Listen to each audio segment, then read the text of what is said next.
And back to this event tonight, we have prepared a series of panels and panelists, all to help guide students on how to get involved. From campaign workers, elected officials, and even youth advocates themselves, it is our hopes that you can leave this webinar with a broader understanding of the many ways you can get involved. So without further ado, in celebration of Women's History Month, we have this pre-recorded video from U.S. Representative of Massachusetts' 3rd Congressional District, Congresswoman Lori Trahan. Hi, I'm Congresswoman Lori Trahan. Thank you for inviting me to be part of this incredible event. I can't begin to tell you how thrilled I am to see so many of you staying engaged in our political process and actively advocating for what you believe in. The work you're doing is so important, and I speak from personal experience when I say that you have the ability to create real, enduring change. I have 2 young daughters. Grace is at the day school and Caroline at Miller. And at early ages, I impressed upon them what my mother told me: our voices matter. You clearly got that message too, which is what fills me with hope and optimism. Perhaps someday I'll be casting my vote for one of you, or using a breakthrough technology or medicine that you helped invent. What I know is this: better decisions are made when more women are at the table, and we need many, many more women in the room, at the table, making those decisions. Your generation is sparking change across the globe, more effectively than any generation before you. And I'm so excited to see where your work takes us. I wish you all the best. Stay safe, stay strong, and happy Women's History Month.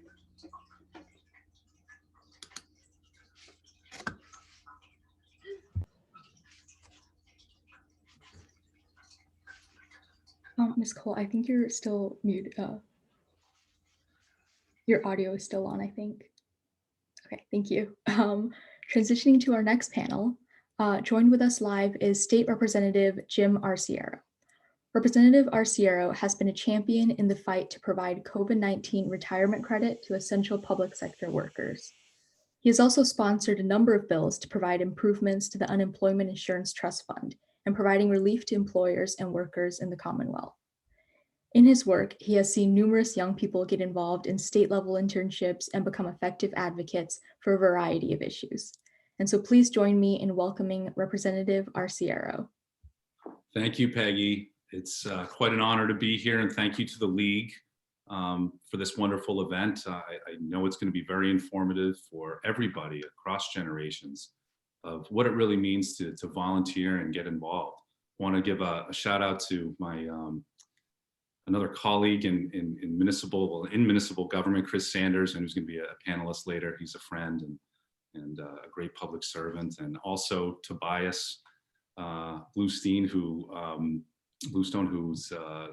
very active on environmental issues and had numerous conversations and was able to participate on a number of different events, including a climate change action event in the center of town just, I believe, about a year ago.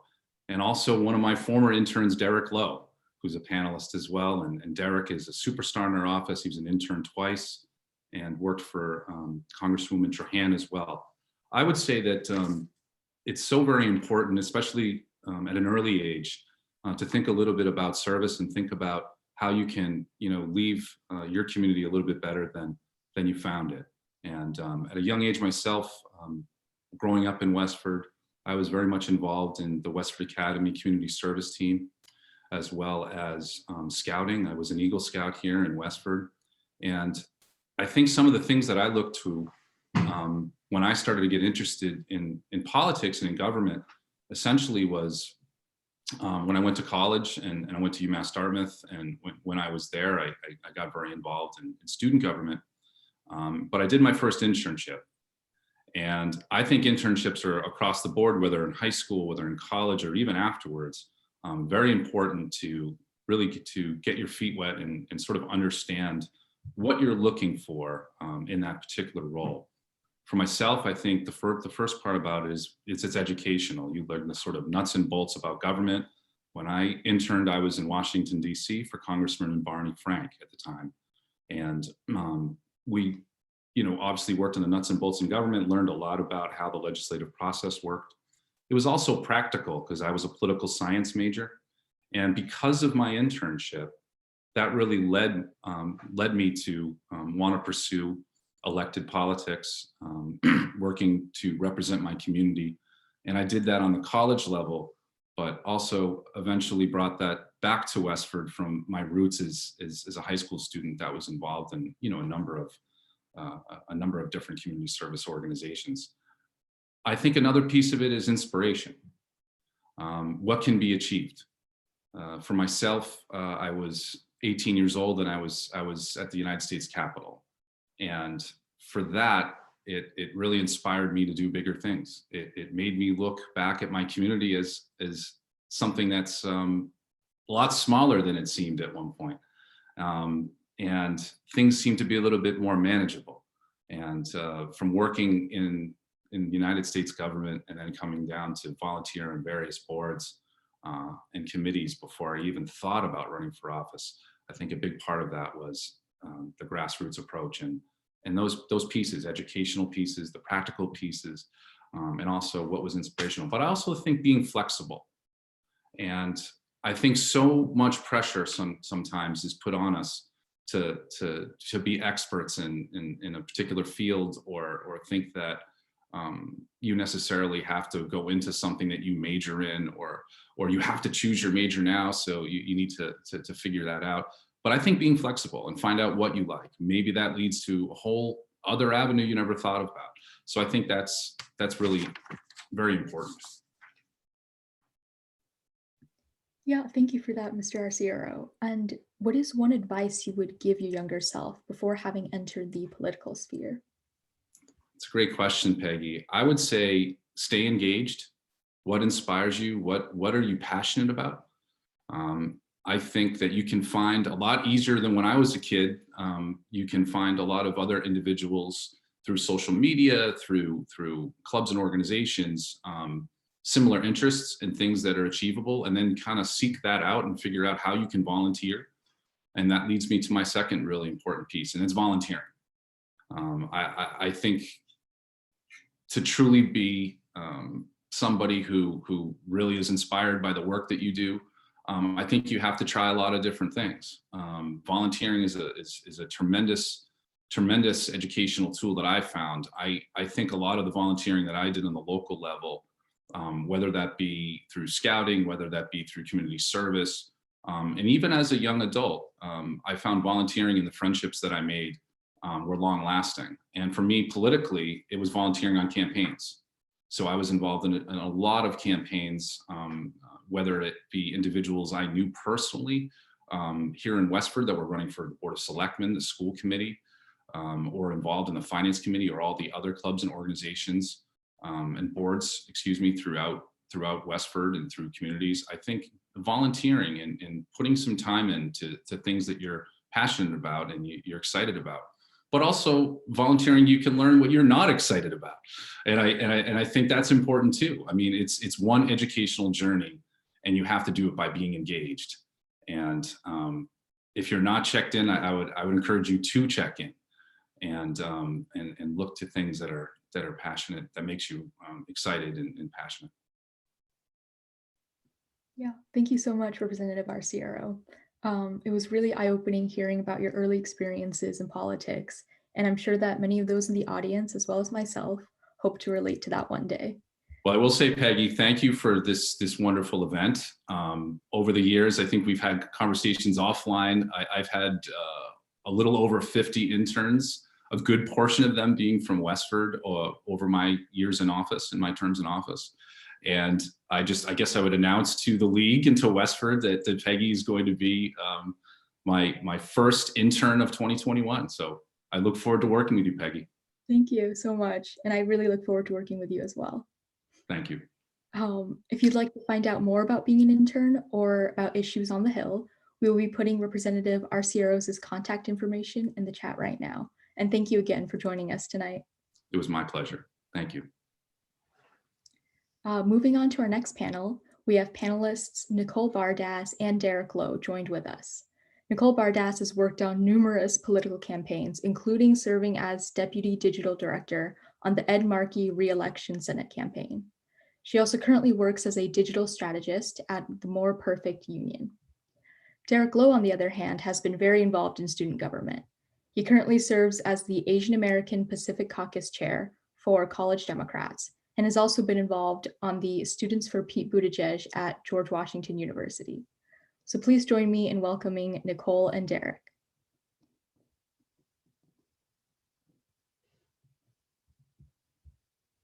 To start us off, can each of you tell us a little bit about how young people can make a difference by either volunteering on campaigns or getting involved in government? Starting with Nicole, please. Sure. Thank you, Peggy. Thank you to the League for inviting me. Super excited to be here. So young people, so I just graduated college. I got started in campaigns when I was probably in high school volunteering. And what I've seen is that it's young people run campaigns. Young people are the driving force behind the political movement in our country. And especially I'm a progressive and the driving force behind progressivism in our country. And so whether that means that you are in college and you start a college political group or just get involved with your college political group, whether that means that you help out phone banking for a local candidate, a national candidate. There are so many ways for young people to get involved. And what I saw personally, so my team on the Ed Markey campaign, we were all a bunch of like young 20-year-olds just graduated from college up in high levels. I was the deputy digital director. The deputy comms director was the same age as me. And then we had this army of fellows and interns who were all high school age, college age, even middle school age, who were making hundreds of thousands of phone calls across the state for Ed Markey, who were, well, not knocking on doors, but who were text banking, who were doing the bulk of the work behind this campaign and just really energizing everybody. And that's how we were able to succeed, is just this infusion of youth, is what took like a 70-year-old man who everybody kind of thought had no chance to win a re-election. It was the young climate activists, it was the young people who were enthused about racial justice, economic justice, who lined up behind our team and were able to push us over the finish line. And I'm super grateful to, I had my own team of interns and fellows who were, again, all college age, high school age, who were doing incredible work and just have done super amazing things, from producing videos, graphic design, just incredible work in the political sphere. And no matter what your skill set is, there is a place for you on a campaign. So even if maybe you're too shy to go phone bank, there's a place for you doing digital organizing. If you're, not the best online, then phone banking and canvassing. But there's always a place for you on campaigns or in whatever excites you. If that's climate organizing, there's a place for you. You just need to get in touch with the right people. Yeah, I would really echo a lot of what Nicole has said, particularly as someone who kind of would rather do more behind the scenes work. As Nicole is saying, there's definitely so many different opportunities to get involved. I'm thinking back to when I was an intern at the State House, and there was the State Senator who came and spoke and talked about, there's kind of like your activist, campaigner, but then you also have your organizer, right? You kind of have two sides. You kind of have different aspects there, and it's so critical that it's so essential that you need both parts there. But I guess with my own experience, I think the path I took was more starting about being involved within government itself. So as Representative Arciero said earlier, so I started out, through WA has our Junior Job Shadow Day. So having been interested in politics, I said, I'll email representatives, see if there's an opportunity I could do the Job Shadow program for that day. And then me, along with two other WA juniors, job shadowed them for that day. We had the opportunity to kind of go and sit on a committee hearing. I believe we were able to meet the Speaker of the House, then Speaker DeLeo at the time. And then the following summer, I graduated. I was trying to figure out what I wanted to do. And I reached out to a representative, said, would it be possible for me to intern? And it kind of led to 2 summers interning, being able to really do what I was really interested in, which was public service, giving back to the community, whether it was addressing constituent concerns, writing letters to committee chairs, so that way the representatives' bills that we're supporting and advocating for the people in this town would get to the floor and be able to be implemented, passing the law and enacted to support, the community that, I've grown up in and, love and things like that. And then, having the opportunity to then intern for Congresswoman Trahan the following year, and then being able to do that and kind of expanding who I was working with in many ways on a federal level, right? But I think what I would really emphasize is that, and I think Representative Arciero has emphasized this too, and that he's had 50 plus interns during his time serving our district, is that elected officials, they want us to be involved. I think a lot of people, they see it, they see politicians in negative connotation, and you can have your opinion, but this is not an area you should avoid. I think the fact that Nicole and I are here talking to you really speaks to that.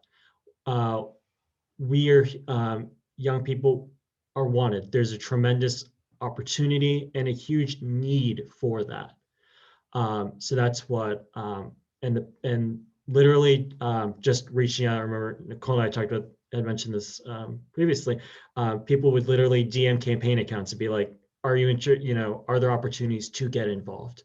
And the answer was yes, there always are. And that's what I would really leave you with that. Yeah, absolutely. And kind of specifically, what impacts have you been able to achieve as a young person in politics, both of you? Okay, I'll start again. So I, like I said, got started volunteering in high school. I volunteered on the Bernie Sanders campaign. And then I became a field organizer on a congressional campaign when I was in college, and then graduated and took a job on Ed Markey's campaign.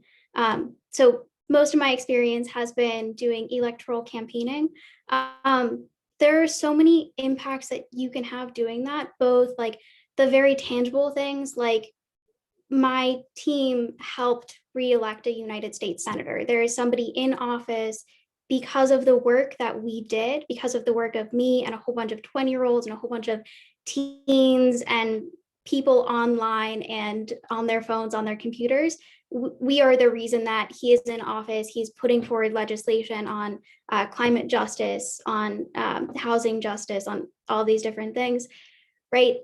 So that's one thing. I've also, the congressional campaign that I worked on, unfortunately, we lost in a recount, although we have a terrific congresswoman now, Lori Trahan.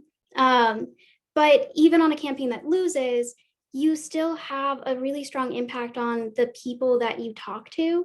So as a field organizer, field organizers are mostly young people, because those are the people who have the energy to be able to do it and be kind of on all the time talking to people.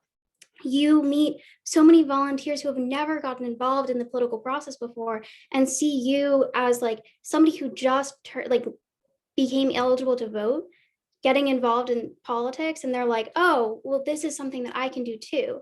And that's something that people find really inspiring. And so I've had a number of volunteers who had never knocked on a door before, had never made a phone call before, didn't even, they like read the news, but that was it. And then after, they'll like still message me and be like, hey, like, how do I get involved with this campaign? Like, do you know any opportunities for me on Elizabeth Warren's campaign? How can I do this? And keep me up to date on what they've been doing.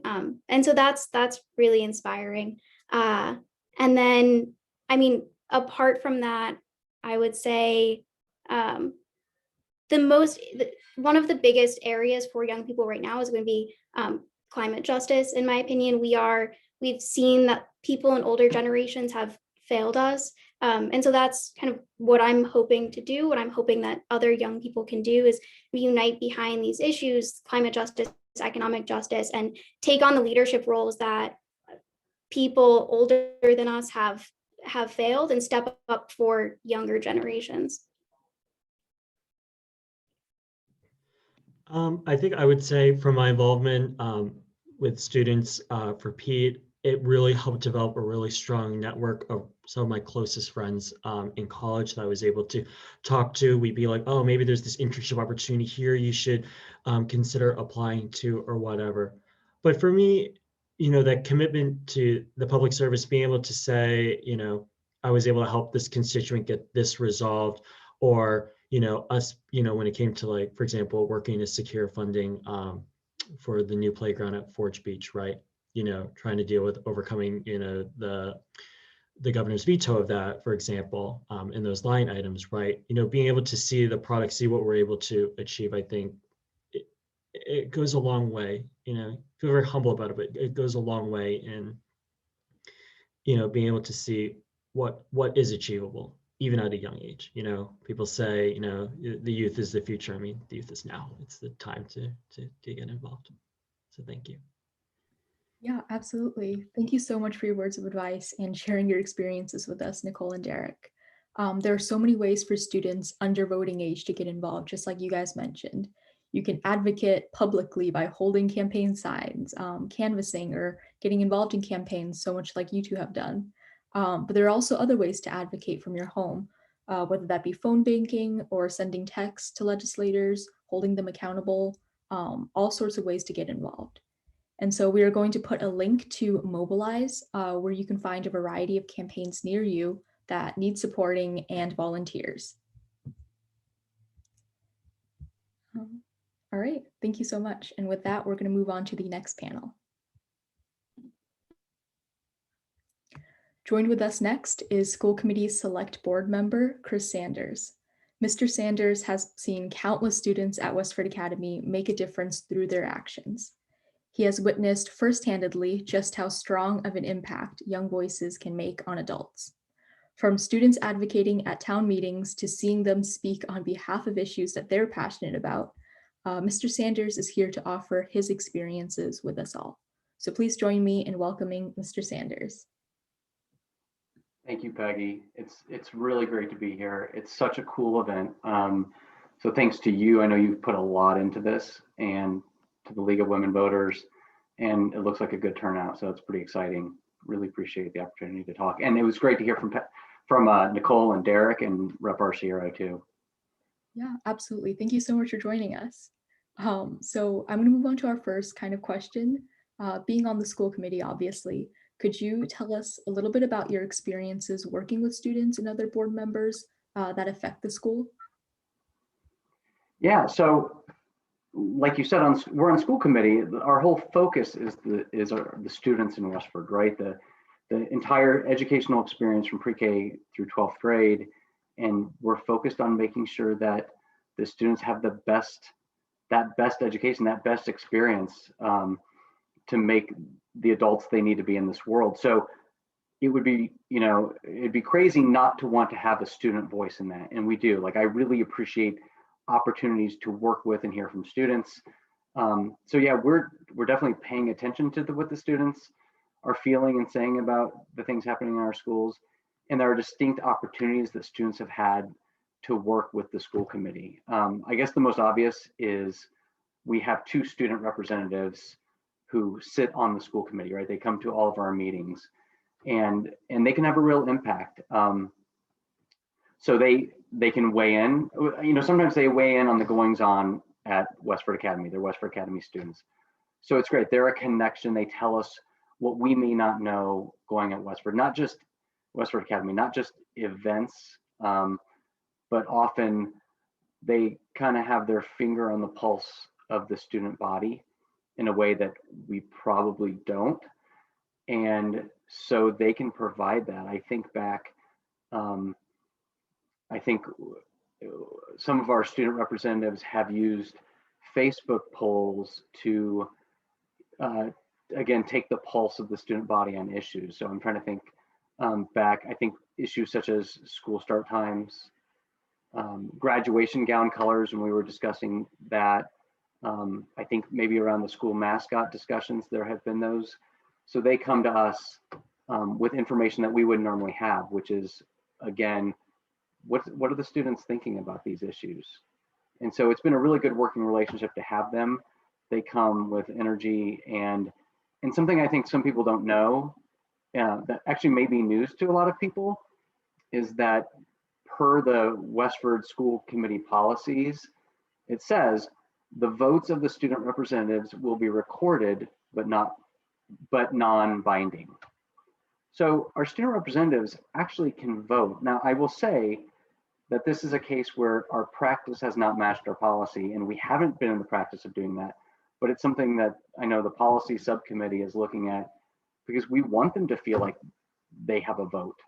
Now, again, it's a non-binding vote when it comes to the outcome of votes, but it gives you that sense of empowerment that you have that added voice. And so I think that's something we'll look at.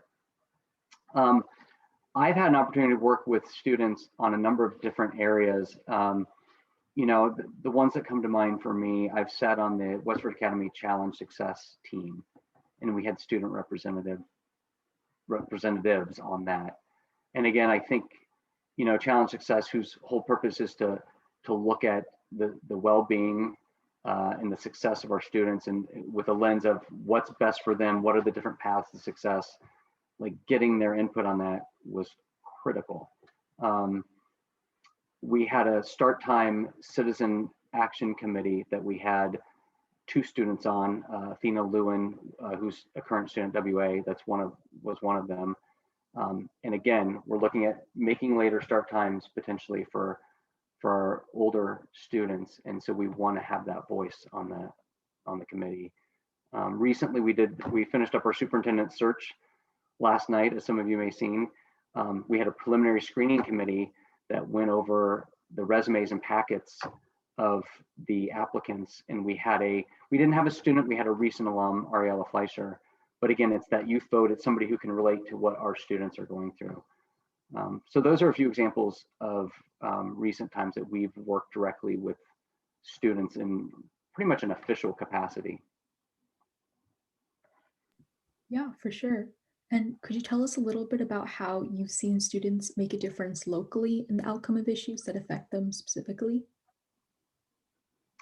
Yeah, I think, you know, I said it before, we want to hear the student voice, and I think that comes in a lot of different flavors and levels. And so at one level, you know, we have our student reps, but not everybody is a student rep. We have 2 of those, but there are lots of opportunities to impact the business in front of the school committee. There's a lot of opportunities for the school committee to hear what the students and the youth in Westford are thinking. And so I just encourage people to look at the times that you may not even realize, you know, standing in line at Market Basket, talking to students. I'm listening to hear what they're thinking. Pre-COVID, I always wanted to hear what my kids' friends were thinking about things, you know, going on in their lives or going on at school. So those are like kind of the small examples of how you're going to hear or how students can make their voice heard. But the school committee takes tours every year of the schools to kind of see how things are running, to see, you know, what the buildings look like, maybe if there's new work being done. We always take an opportunity to try to talk to students when we're doing that, because there's something about also talking to the student when they're in that educational environment that I think, you know, is more powerful. So those are small examples, but then I think, you know, if you're really talking about students and youth having an impact on the business of Westford and the business before the school committee, I think it's about the youth showing up and making their voice heard. And so a number of ways that happens, right? One, maybe the most obvious, is come to the school committee meetings. When we're in person, come in person. Right now, join on Zoom. It can be pretty powerful when the students come. And so examples of that, last year, during budget season, we had students coming and making their pleas for Latin, right? How Latin helped them later on. We had former students coming about how it helped them in medical school, how having a foreign language that didn't focus so much on the diction and pronunciation and speaking, but more on the written, really helped some students that just didn't feel comfortable in those other classes. That made a difference. More recently, I look back to last summer and the events following the murder of George Floyd, and that's where I was blown away. That wasn't students raising their voices to be heard. That was students like getting involved in leading. They came to us, students with the Westford Coalition for Change, who I see is on here, some of our recent alums came to us and said, we need to talk, we need to be heard, and things need to change. There's things that aren't being talked about in Westford that need to be. And so as a school committee, we saw that moment, we saw the power of those voices, those young voices, and we let them lead us. So they helped us craft an event last summer, a listening event around racial justice, racial equity in Westford schools. And it was powerful. And that was really student.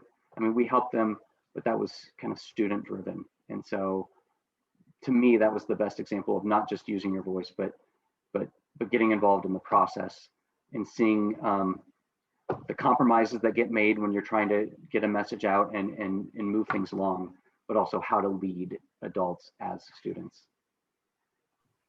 Yeah, thank you so much, Mr. Sanders. I know your experiences of working with students and just kind of showcasing how powerful young voices can be.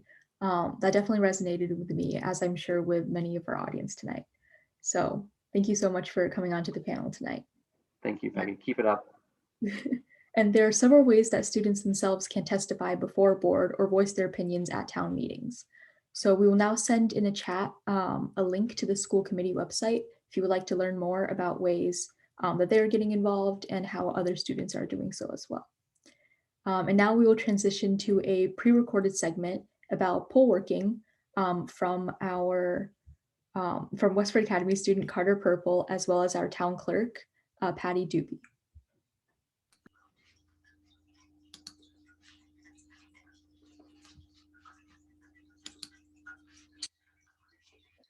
Hi everyone. Up next, we have a panel that details some of the ways you can get involved even if you don't have the time for a lot of high commitment activities.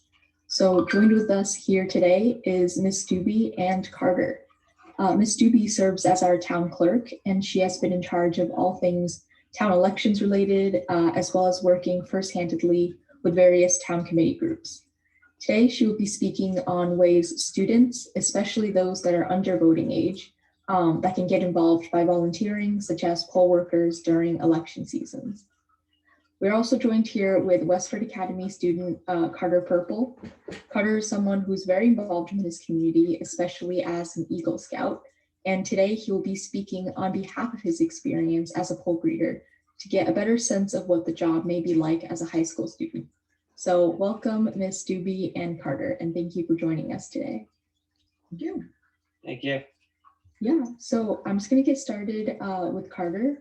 Why did you want to become a poll greeter in the first place?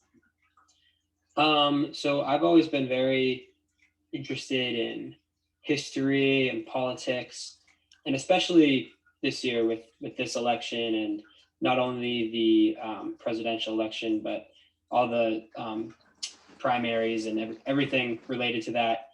And it was frustrating to me that I would be missing, my birthday's on April 9th. It's frustrating to me that I'd be missing voting age by just a couple of months. So I wanted to think, okay, how else can I get involved and how else can I have an impact on this process? And so I had seen a commercial on TV about, like reaching out. They need poll workers, especially because of the pandemic. It's a lot of people who normally do it might have been hesitant to. And so I thought, this is a perfect way. It's one day. It's a great experience, I feel like. And so I reached out to the town, and I got a friend involved too. I got my friend Ben Molinaro, and we both went to the Abbott School, the 2 precincts there, and it was a great experience. But overall, I'd say the reason was I just was looking for a way to get involved. I want to major in history and possibly political science. So really, I feel like any way to get involved at my age is just a good thing. Yeah, absolutely. And from your experience working at the polls, what did you most enjoy about being a poll greeter? I would say just being part of the process, and like I said, being able to do it with a friend was really a great made the experience a lot better. But also just being able to see the different types of people coming in, and practicing this right that people had to vote. It was kind of refreshing. People, old people, young people from all around town coming in, and I got to meet some people. I got to chat with them, and being able to feel like we were helping out and being part of the process. And at the end, our job was we greeted the people and directed them to which precinct within Abbott School. And at the end, we got to help take down everything also. So really being part of the process, I'd say, and being able to feel like I was having a hand in such a monumental occasion. Yeah, absolutely. Thank you so much, Carter. Next, we're going to move on to Ms. Doobie. So obviously as town clerk, you have seen several cases of young people getting involved, especially working the polls. So my question kind of is, how can others who might be interested in doing this sort of activity do so themselves? And how have you seen young people specifically get involved with these polls in their communities? Well, you have a couple of history teachers at Westford Academy. This is Ms. Carney and Mr. Hughes, who are always in touch with the town clerk's office for the last 20 years that I've been there. Maybe not Ms. Carney that long. And they're always trying to promote their students' activities and asking if they can help out in the elections. The former town clerk before I was the assistant at that time, we always tried to accommodate that because it's a great learning experience. And typically the students are used as the greeter as Carter and Ben were. I have to mention that when Carter and Ben came in, they came into the town hall to ask me about it. They were so enthusiastic, I had to find a place for them. And this year was particularly daunting trying to find election workers because of the COVID situation. And the whole year was unusual just because we had so many mail-in votes, which typically we don't have. I did use another student. Actually, he was the son of one of my coworkers to help us when we had to do counting. Carter, you and Ben might, or anybody might be able to take advantage of helping us with that, because it's my understanding the town election will be coming, and that's going to be a lot of mail-in as well. So we may use you for other things besides being a greeter at the Abbott School. The state does say that 16 and 17-year-olds can work as poll workers. I can only have 2 per precinct if there was some interest in that. The shifts are 8 hours and can be long. And, if you don't have a lot of people coming in, it can make for a long day, but that depends on you as well. Now, we do want people to get involved. We want students to come and learn the process. I can't say enough that what Carter said is great. What he said is exactly what we want to get from the students and for them to get out of the experience. They could come see me. They can send me an email. They can go online and there's a citizens activity form and fill it out, and I will get it and I can contact them. We'll try and do whatever we can. There's a lot of pre-election work. People don't realize that it's quite a lot of work to put an election together. And for instance, we are starting now for the May election that's going to happen for the town. That's a town election. It would probably be a much smaller turnout than the presidential election, which is always huge, but just as important, and quite frankly, in many ways, much more fun because it is local people and you may know them. So we welcome it. I have talked to Ms. Carney the last few elections. We tried to get some students together. We had some, even if you can come for an hour or two, it's helpful. And we work it out. We try and work with each student on how they can do it. And I welcome it. Yeah, for sure. And are there any other volunteer related activities or opportunities that are available for youth, students related to election day or just kind of working the polls? Well, I would be remiss if I didn't mention we also had town meetings. Okay, and for town meeting, we need election workers as well. We had a really large town meeting, the annual town meeting of 2019, when we were still all together, also at the Abbott School, and it went into 2 rooms. So that made it interesting. That had greeter possibilities, and we did have someone doing that.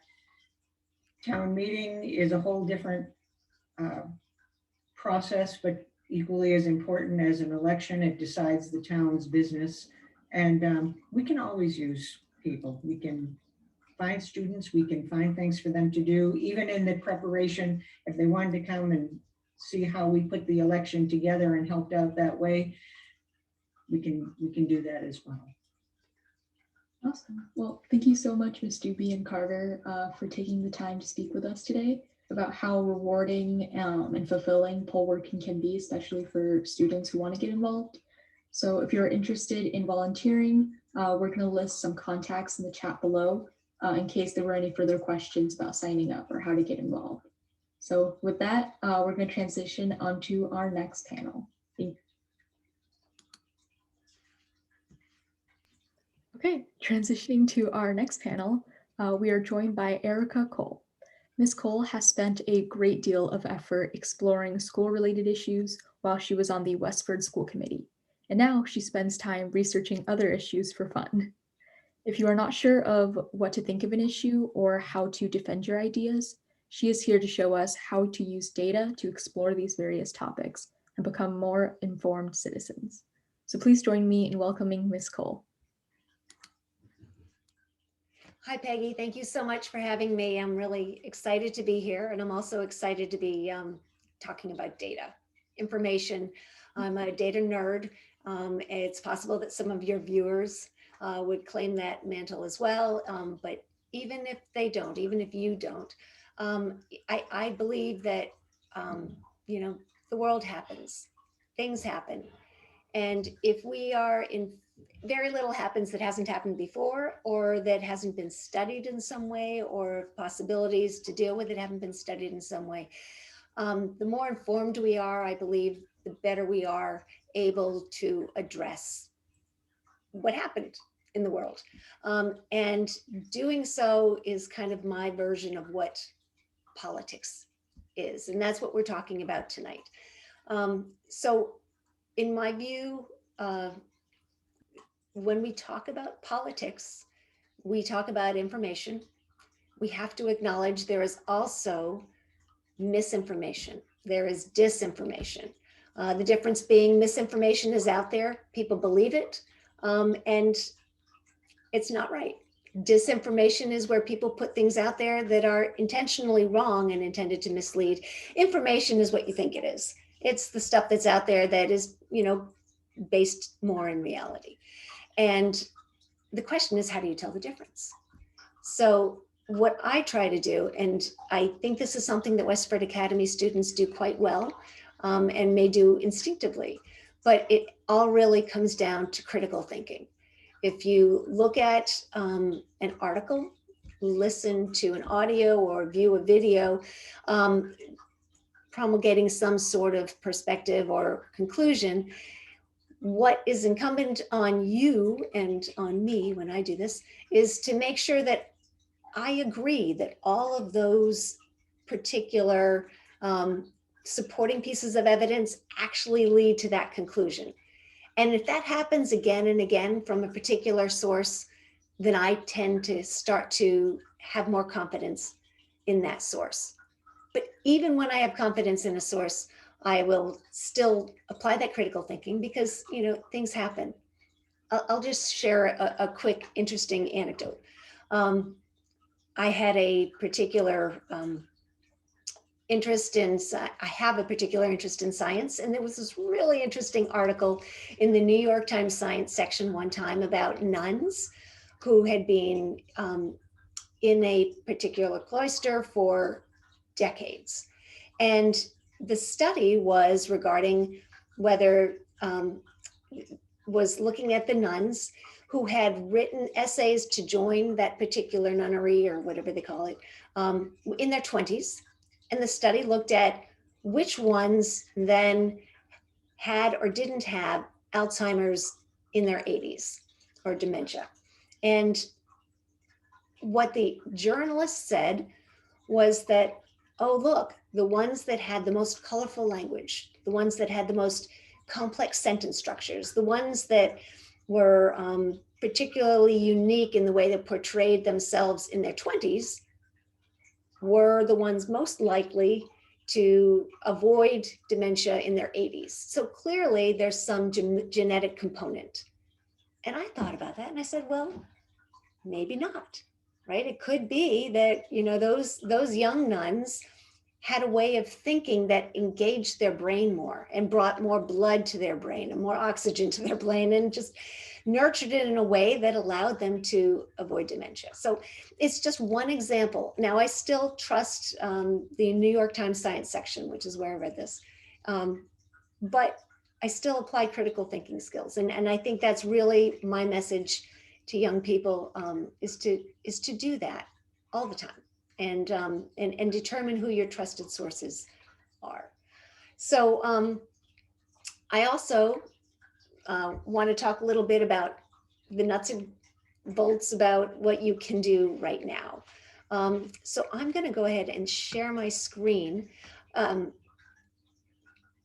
As the tickler, I'm going to show you one place where you can get more information even than what's normally available.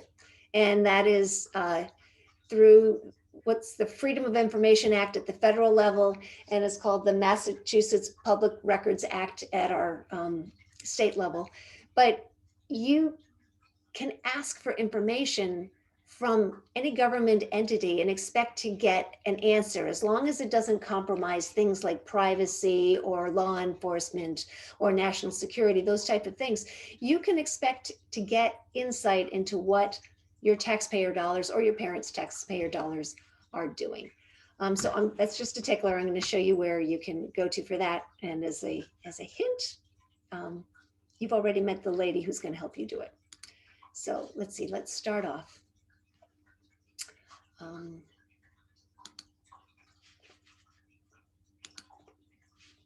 All right, so I'm hoping that you can see my screen. Yes, good, yay.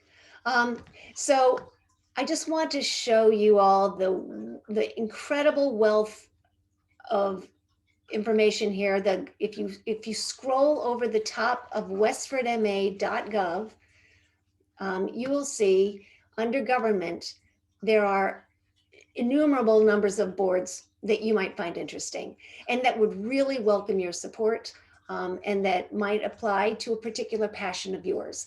There's just a couple here that I'm just going to point out because I've heard from Peggy that that there are students at Westford Academy who care about certain issues such as affordable housing, in terms of fairness, human rights, and all that. We do have an affordable housing committee that would certainly welcome any student participation and interest that is available. There's the Clean Energy and Sustainability Committee for those of you who are interested in environmental issues. Interestingly, this committee is right now taking on the task of figuring out how Westford can get to zero emissions by 2050, which is a rather interesting thing. So if you're interested in that, you know, contacting this committee and trying to find out more could be very interesting to you. Lastly, the Diversity, Equity, and Inclusion Committee. And again, this is all about, you know, equality, avoiding discrimination, and that sort of thing. So I think hopefully this is something that would also be interesting to many of you, and you are welcome to click on any of these. Just showing you quickly what happens when you do that. You will always find some way to contact the people in that committee. This one has a contact us. It also has a live link to the chair. You can also find out information about EPA research, you can electric aggregation, things that are informative about climate change.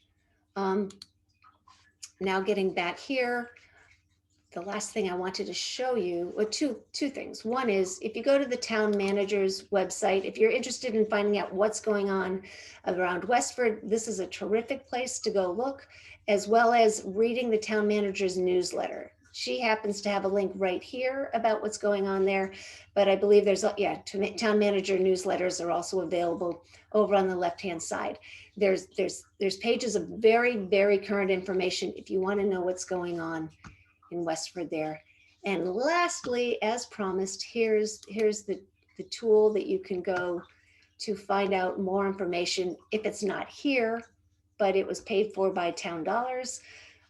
You can go down and here is public records requests. You can click there and you can find out more about how to go about getting information from the town clerk if you haven't already gotten that somehow else. And then just real quickly, I thought I would also share, if I can get this, you are all students. And so you may be interested in finding out more about Westford schools. And there's an enormous amount of information available under school and district profiles. I used this site a lot when I was on the school committee. It is just a wealth of information about Westford. And so what you do is you go to the school and district profiles within the Department of Education, and you look at public school districts. And let's see if I can get down there. I happen to know that since we start with W, we are number 499, which is pretty darn down there. Here we are. Very quickly, you can look, if you want to find out generally what's going on with our schools, there's lots of information, just general information. If you want to find out about yourself, your demographics, who you are, how many of you are in which grades, all that sort of thing, you can find out specifics here, and as well as lots of information in all of these links over at the side. You can find out about teachers, you can find about the finances of the schools, the assessments, that's MCAS stuff. And you can even find out about how we compare to other towns, which is this last one called DART over at the end. So I just thought that was all interesting stuff that you might be interested in. And then the last thing I wanted to bring up for all of you is that if you volunteer and you are at all intimidated about working with the adults who are already doing some of this, this important work, please don't be. I can't tell you enough how much adults seem to value young people. Just your perspective is different, your information is important. You are going to inherit the world when we are done with it. So it is extremely, it's not just that they're welcoming, it's they're embracing the youth voice. And so please don't be intimidated. Please feel free to reach out to any of the town boards or any of the greater issue advocacy agencies at the state level, the federal level. There is definitely a wonderful embracing of the youth voice, and you will be welcome. So, and that's it. Yeah, thank you so much, Ms. Cole, for showing us all the ways we can use research data to better understand issues on a broader level, as well as your personal nun anecdote, which I very much enjoyed. If you enjoy being behind the scenes and arming others in your WA club with information, you can help them to successfully engage voters or even reach potential legislators. So in the chat, we will provide a few links that you can access for more information, including the one that Ms. Cole shared with us just a few minutes ago. So now on to our last panel for tonight. We have our youth panelists. There are several WA clubs that you can take advantage of and have them as opportunities to get involved. So I'm going to introduce some of our panelists for tonight. Our first youth panelist is Hannah Ditmars. Hannah's is part of the Human Rights Club and GSA Club at Westford Academy, where she has planned several events for them. She's also very involved in social justice work outside of WA, and today she will be touching on some of those experiences. So welcome, Hannah. Thank you. First off, I'd like to thank Peggy for inviting me and including me in something like this. I completely admire your efforts, Peggy. And I'm really excited to share a lot of my experiences with you all and hopefully inspire any other youth who are watching how they can get involved as well. So first off, as Peggy said, my name is Hannah Ditmars. I am currently a senior at Westford Academy. And I think that one of the main things that compelled me to really get involved in, the clubs I'm involved in at WA, as well as some of my own individual initiatives, include my background and identity. So I am a Chinese American, and I was actually adopted when I was 1 year old, and both of my parents are white. So I think that as I was growing up, a lot of my identity and a lot of the things that I experienced, in WPS as well as around my community, have really shaped my values and really shaped the views and my perspective as a whole. I know that something that I always take as my main motivator and the main thing that got me into social justice and all these progressive movements is definitely middle school in the 2016 election. During that time, there was a lot of stuff happening. Obviously, there was a lot of tension in our community, a lot of social and civil tension. And I think as as a young teenage girl, and obviously feeling the pressures of being a student and a young girl, with the added pressures of living through an election that was just so tense and so heated and so racially divided, that really motivated me and empowered me to get involved and use my voice and share my perspective to anyone who would listen to me. When I joined Westford Academy, my freshman year, I joined the Human Rights Club. And I joined because I had a couple of people I really admired as part of the club's leadership, and people I really hope to emulate their actions now. And I have been part of the Human Rights Club since freshman year. I am now the president as a senior student, and we're right now what the Human Rights Club is we're really leading and planning events that can help mobilize youth and better our community and foster our ideals of inclusivity, being inclusive, human rights as a whole. Some of the things that we've done, just to mention those, we've raised money for the Trevor Project. We actually teamed up with the other club I'm involved in, Gender and Sexuality Alliance. We've raised money to donate to a Boston women's shelter, as well as NAMI, the National Alliance on Mental Illness. Right now, we are currently funding a project to provide different skin tone bandages for students in the Westford public school systems. And we're really trying to, go about these creative ways where we can help empower students, empower people around our community, outside of our community, and in the Massachusetts community as a whole. And a lot of other things we do include, education and advocacy. We believe that, and I personally really believe that the education aspect is so important for any type of civic engagement. And, if you're trying to involve yourself in any type of movement, because the education is, the base. That's what's going to motivate you. That's how you're going to really build your views and understand what's happening and understand what might not be happening as it should. The other club that I'm in is GSA, and while it's not completely advocacy based, it's another forum where it provides complete anonymity, confidentiality, and WA students are able to come and feel safe, feel included. GSA, Gender and Sexuality Alliance, welcomes students of all backgrounds, all identities, all sexualities, and I feel like right now in a world more divided than it should be, we need more spaces like that. So even though we are not actively planning events all the time or hosting fundraisers, we're still doing a really important part of the civic engagement aspect, which is giving people a space to share their views, giving people a space to feel safe, secure, comfortable. And I think that that's another thing that is just super important for any type of progressivism, for any type of social justice as a whole. Additionally, something that is more of a personal endeavor includes something that I've been working on for the past few months. So I actually, when I was not able to return to my job, my part-time sales associate job in the summer because of the pandemic, I started a small online thrift shop. And through this thrift shop, I'm able to really practice my values of sustainability, raising money and donating part of the profits to organizations like the ACLU, which I feel very strongly passionate towards. And this is something that not all students will do, not all students are interested in doing, but because I'm really interested in sustainability, fashion, making money because I was not able to make money in an in-person store location, I really harnessed my values, my dedication, my drive into making it into a more positive initiative.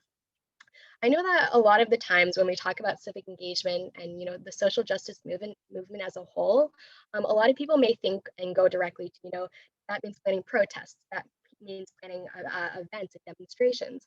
And while it does include that, it's not exclusive to that. Civic engagement and these movements are so much more than that. It's doing your individual research. It's subscribing on and following on Instagram news sources that you want your news from. It's reading a lot, it's talking, it's having the tough conversations with family members who, may not understand something the way you do, sharing your experiences and anecdotes if you feel comfortable with that. I think that, civic engagement can be a really scary thing for people who want to get involved. However, they don't know how to get involved. So I think that just some advice for me, and as someone who got involved before I was able to vote, before I turned 18, whatever you're passionate about, you can make something out of that. When I was in my junior English class, my teacher talked a little about fast fashion, and she was very into fashion, but she did not want to support the fast fashion movement, which is the really unsustainable way that a lot of fashion businesses are producing vast amount of clothing pieces and just not making them in a sustainable way. And we talked about that. And like just a small sliver of that conversation then harnessed some new drive to do something about sustainability. So even small individual conversations that you may have with a teacher, a peer, a friend, a family member, those can really motivate you and be your driving forces to get involved at any level, the local level, the friend level. So I completely encourage anyone to do things that they enjoy, and make whatever out of it that you can. Yeah, absolutely. Thank you so much for sharing your story, Hannah. I think that was really inspirational. And our next panelist is Toby Bluestein. Toby is very involved in advocating for climate change awareness. He is a member of the Westford Littleton Sunrise Movement aimed at protecting our climate. So welcome, Toby. Hi.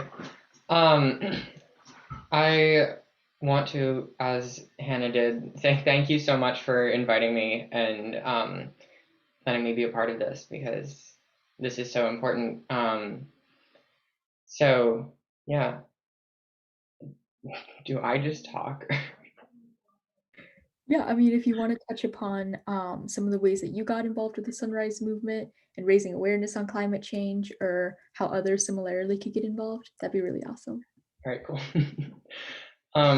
So I, as I'm sure most of us did, had the vague understanding of climate change, bad, happening, but it's far away, it's polar bears, it's not here, it's not now, except of course over the past few years there's been a big growing understanding that it's actually not just polar bears, it's actually here and it's actually now, and it's actually hurting people.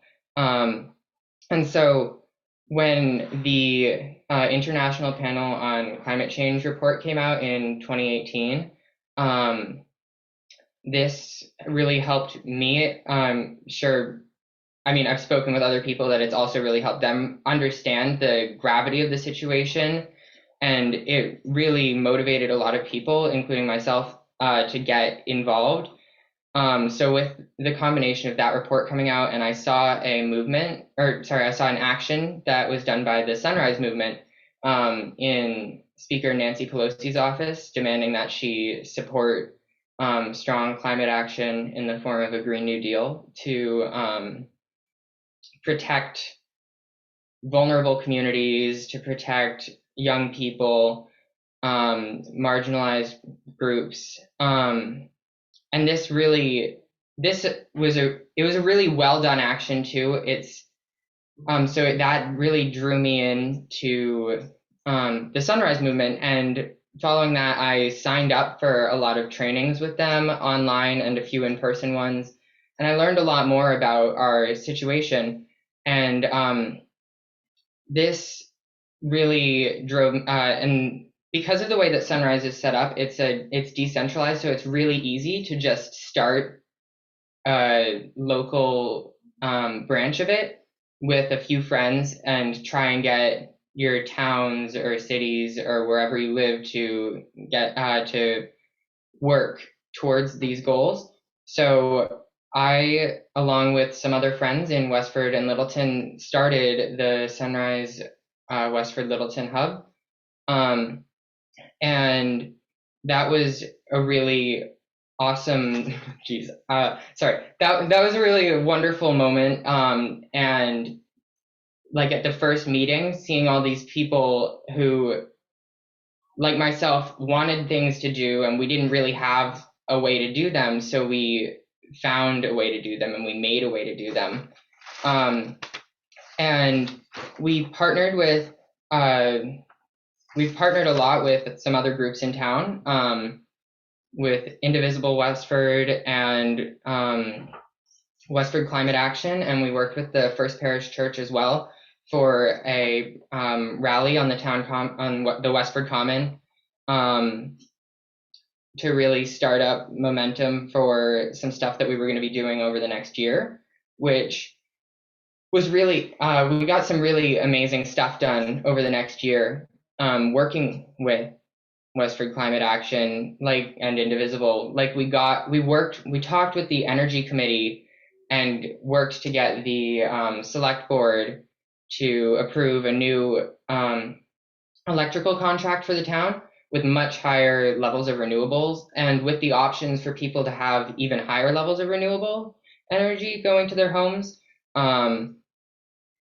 And this change went into effect this January, so you can have change faster than you would think, and like more real actual change than you would imagine you can.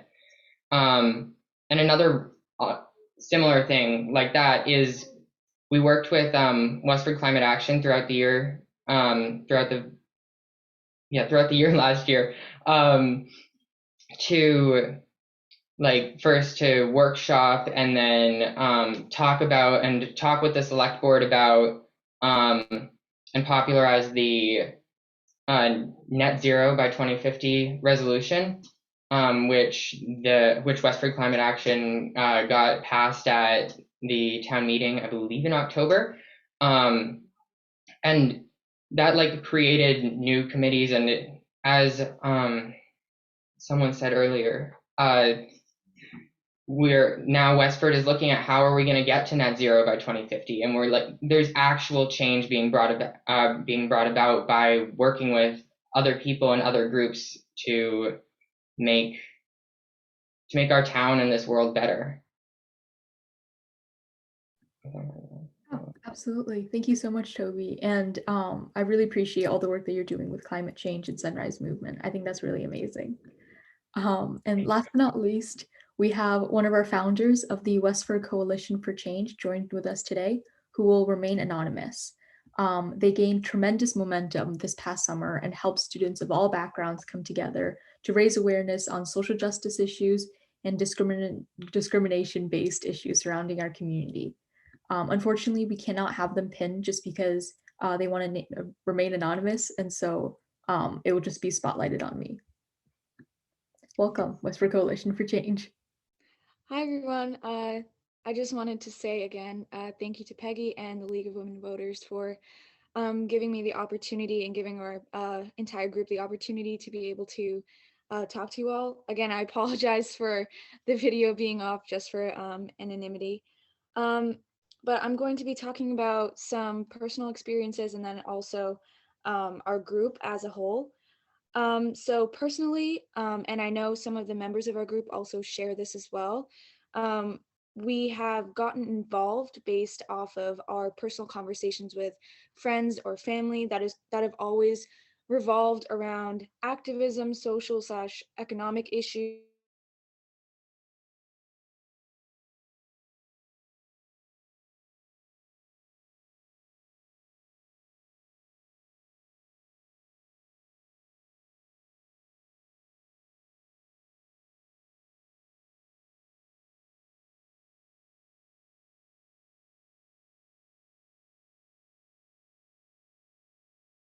I didn't really have an opportunity or any other opportunities to get involved.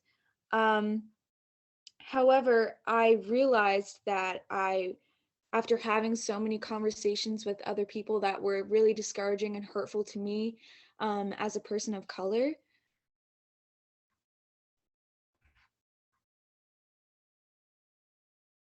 Hi, can you guys still hear me now? Yes, you're good now. All right. Should I just continue from the beginning or should I just keep going? You can do whatever you want. You can feel free to pick up. Okay, I'll just start again really quickly. So it's not only me, but a lot of people from our group also have felt the same way about how we have always had conversations about social/economic issues and activism with our close friends and family. However, personally for me at least, I've always felt discouraged because of my age, and especially when I started having these conversations, especially as a freshman, I felt like I didn't have as many opportunities or that my age restricted me from participating in any community activism or having these really, really important conversations. However, as a POC, I have had so many conversations surrounding race and other social and economic issues. And I realized that I wanted to be able to share my experiences and share my voice with a larger group of people so that others did not have to unknowingly or knowingly hurt POC and other minorities. And so in May and June, around that time, I was having a lot of these tough conversations, and I realized that it was a time to actually try to speak up. So I joined a group of fellow seniors at Westford Academy to create this group page so that we could.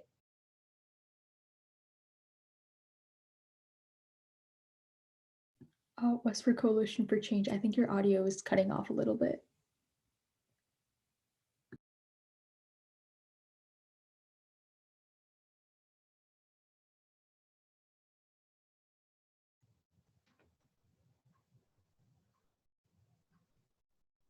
Hi, can you guys hear me now?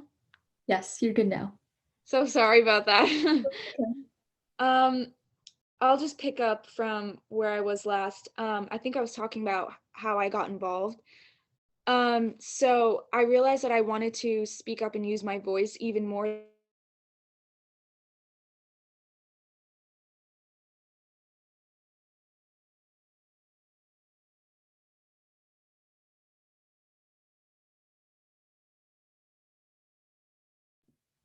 I'm sorry, I think the audio is off again.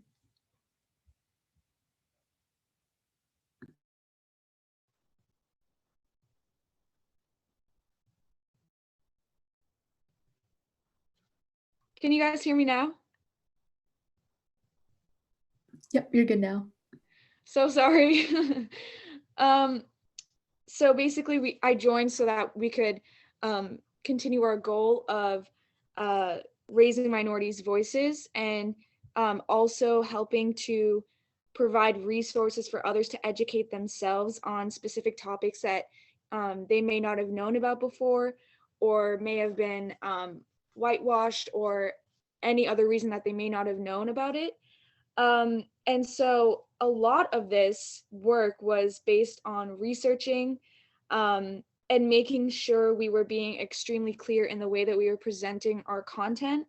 And luckily, we had gained a lot of support. And it was really encouraging to see that a lot of people truly wanted to learn and educate themselves. And we have received a lot of DMs and questions in the comments and other messages asking about specific sources and other ways to get involved, which is really, really great. And I think one of our biggest successes is that we were able to facilitate these tough conversations with people that they're having with not only their friends, but family members and any other people that they come in contact with.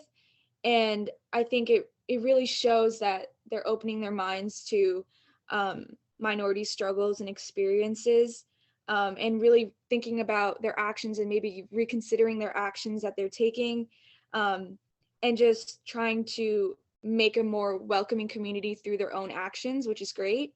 Also, we were given great opportunities to get in touch with local town leaders to discuss our content and also our stances on specific racial issues and social justice issues, which were great because they really showed that they were listening to us. And we only hope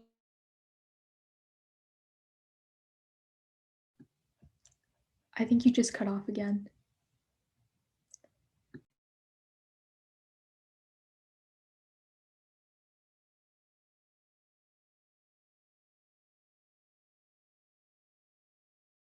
this. So we kind of said that it was a great idea to start talking with friends and start researching and educating yourselves a lot, especially from the groups who are directly affected by certain topics that you may be researching or educating yourself about. It's really great to hear from their point of view and hear their specific experiences.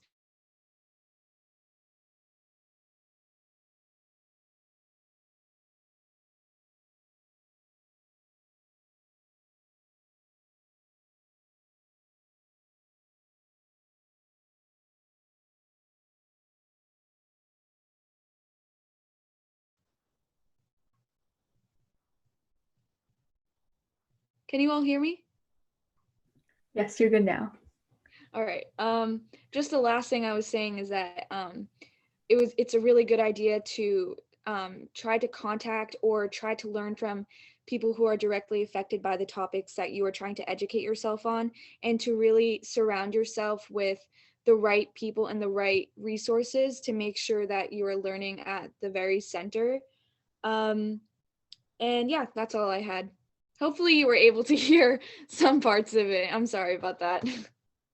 Yeah, no, I think we all heard definitely the majority of it. So thank you so much.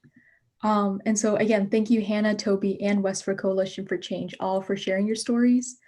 School is a great environment for finding your voice and making a difference, as with all the clubs that you guys have been part of, as well as starting your own. And so odds are you'll find other students who have the same interests and passions as you do. And with that, this wraps up our Get Involved in Government Youth Edition event.